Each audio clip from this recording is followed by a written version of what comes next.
So I mentioned that the pancreas produces lipases and zymogens, which are then activated. But if it's producing enzymes, then what prevents autodigestion? What prevents the enzymes that the pancreas produces from digesting itself?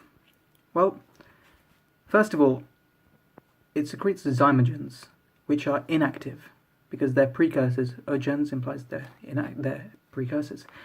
And one of the zymogens that it produces, the main one, is called trypsinogen. And so because it's inactive in the pancreas, it's not going to be digesting the pancreas. So, well, how does it get activated? Well, trypsinogen, it's when it enters the small bowel, and it enters it goes through the pancreatic ducts to the small bowel.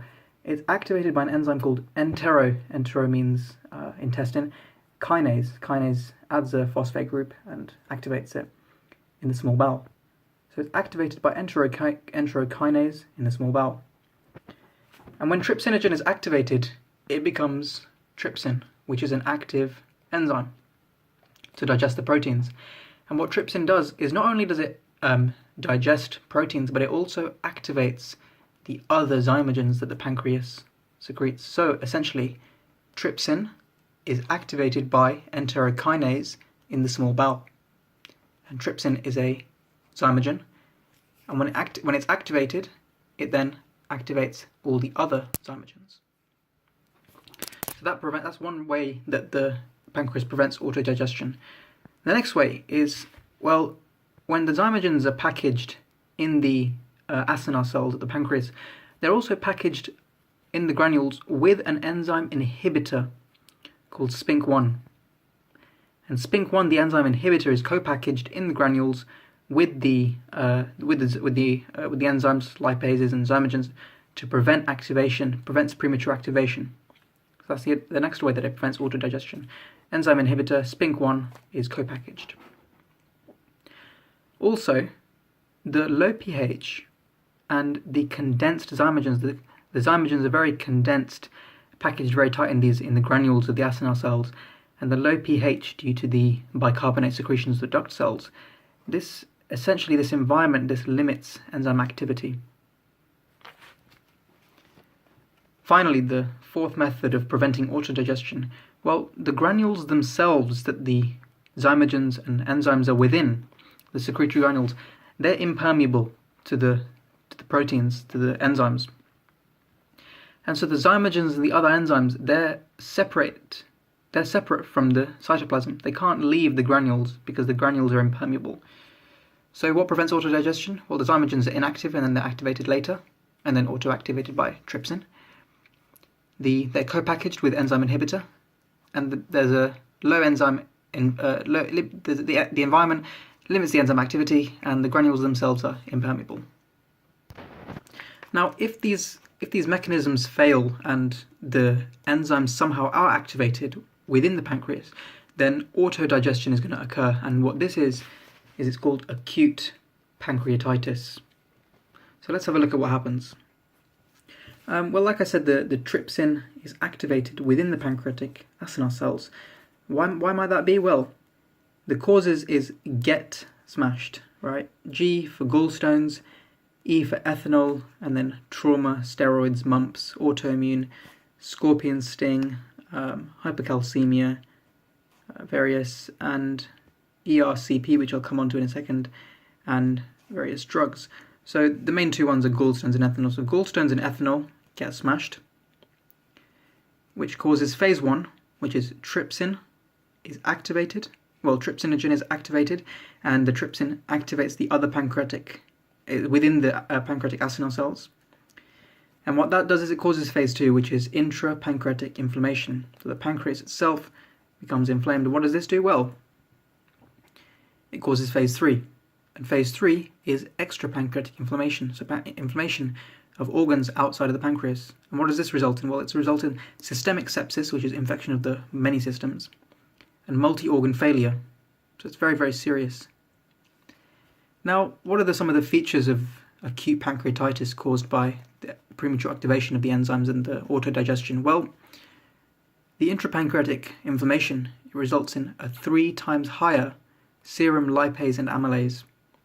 Because remember, the pancreas produces lipase, and zymogens and amylase, so the lipase is 3 times higher in the blood. Also, the CT scan will show acute pancreatitis, an inflamed pancreas. And finally, the intrapancreatic inflammation, phase 2 of the acute pancreatitis, will cause epigastric pain. So this is the upper middle region, which will radiate to the back, and it will be associated with dyspepsia, which is nausea and vomiting. So acute pancreatitis, it's a result of premature activation of the enzymes causing intrapancreatic inflammation, extrapancreatic inflammation, essentially autodigestion, causing systemic sepsis and multi-organ failure if it's severe. So how can this be treated?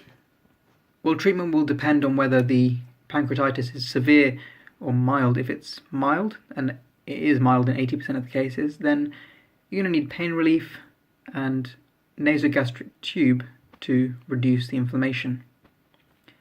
And this is supportive treatment. However, if it's severe, which is in 20% of the cases, then you're going to need intensive care due to this multi-organ systemic sepsis and multi-organ support. One more thing to mention here is that the 3 features, serum amylase, CT scan and epigastric pain, in order to diagnose acute pancreatitis, you need 2 of 3 of these features. Also, if the cause was gallstones causing the acute pancreatitis, the gallstones can be removed by something called ERCP, which is endoscopic retrograde cholangiopancreatography. So what that means is endoscope, obviously endoscoping, inserting into the body, retrograde meaning backwards, cholangio meaning the bile duct, and pancreatography, so it's going from the common bile duct into the pancreas. And you can see that here. So if you have gallstones, you're going to get acute pancreatitis. You're going to need to be removed by endoscopic retrograde cholangiopancreatography. So we've looked at acute pancreatitis being caused by get smashed, gallstones and ethanol mainly. But what about chronic pancreatitis? Well, this is permanent inflammation compared to the acute pancreatitis. And what is this? Well, the permanent inflammation of the pancreas will be a cause of chronic pancreatitis. Well, it's chronic pancreatitis. And what will that do? Well, it's going to cause the pancreas to be calcified, which will be picked up on imaging. And it's also going to cause the destruction of beta cells, just like in cystic fibrosis, it's going to cause the destruction of beta cells, causing diabetes. And what are the causes? Well, the permanent inflammation of chronic pancreatitis could be caused by chronic alcoholism rather than just chronic alcoholism, cystic fibrosis, hypercalcemia, and hyperlipidemia cause chronic pancreatitis.